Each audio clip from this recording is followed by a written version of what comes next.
Welcome to our channel. Today we how to register with Indeed resume for faster job applications workflow easy tutorial step by step clearly.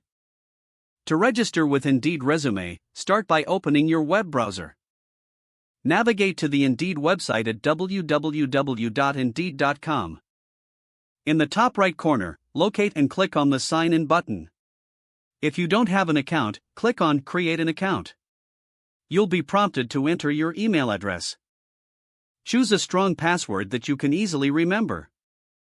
After entering your details, click on the Register button. Once registered, log into your new account.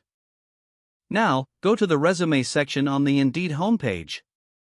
Click on Build Your Resume to start creating your profile. Follow the prompts to fill in your personal information, including your name, phone number, and address. Next, provide your work experience by listing your previous jobs.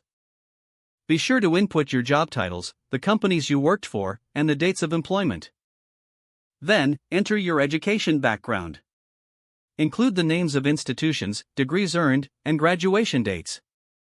You can also add any certifications or skills relevant to the jobs you are applying for. Once all information is filled in, review your resume for any errors or missing details.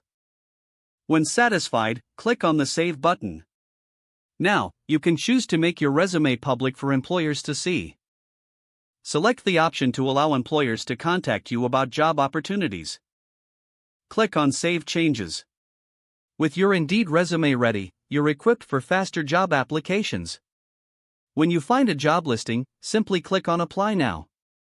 Your resume will be automatically attached, streamlining the application process. Remember to tailor your resume for specific jobs when necessary. You're now all set to apply for jobs quickly and efficiently. If the page does not load, refresh the browser or try again in a private or incognito window. Make sure you are using the correct email address, then retype it carefully to avoid small typos.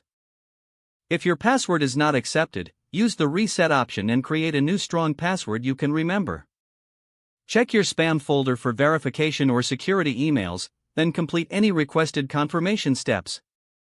Enable two-factor authentication if available to improve account security and reduce unauthorized. Don't forget to like this video and subscribe to our channel for more step-by-step tech guides.